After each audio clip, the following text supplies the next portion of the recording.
Part 2. In the brightness of the wintry sun next morning, as it streamed over the breakfast table, he laughed at his fears. The room felt as it always had, and there was an air of health and happiness which was not there the previous night.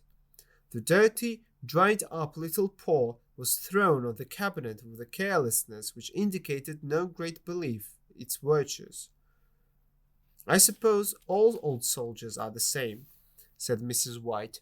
"Listening to such nonsense. How could wishes be granted these days? And if they could, how could £200 hurt you, father?" "Might drop on his head from the sky," said Herbert. "Morris said the things happened so naturally," said his father, "that you might, if you so wished, attribute it to coincidence." "Well, don't lay a finger on the money before I come back," said Herbert as he rose from the table to go to work. "I'm afraid it will turn you into a mean, greedy old man, and we shall have to tell everyone that we don't know you." His mother laughed, and following him to the door, watched him go down the road, and returning to the breakfast table, she was laughing at her husband, who was naive enough to believe such stories.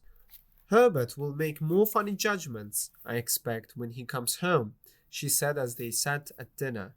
"But all aside, the thing moved in my hand, that I'll swear to," said Mr. White, pouring himself out some beer. "You thought it did," said the old lady, trying to call him. "I say it did," replied the other. "I had just— What's the matter?" His wife made no reply.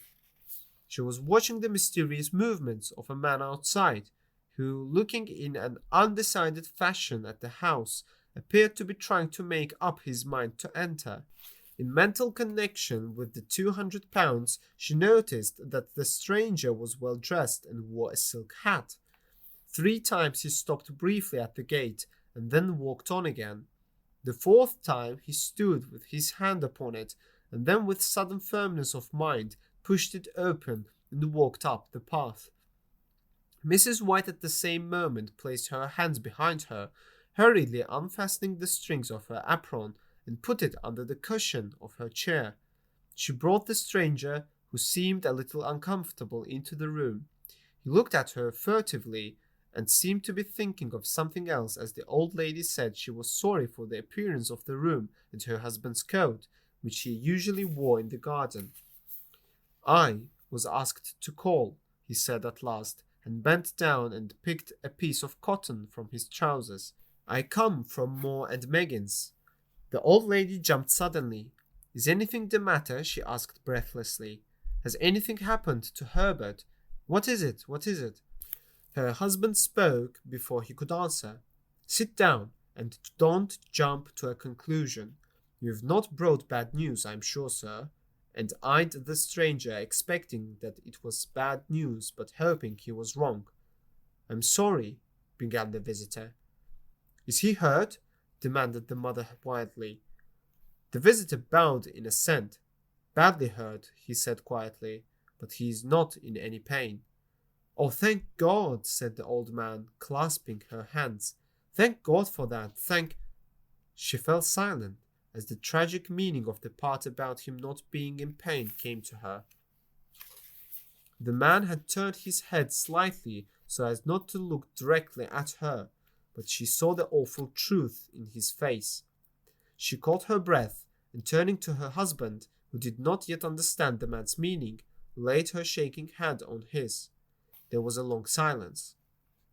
"He was caught in the machinery," said the visitor at length, in a low voice.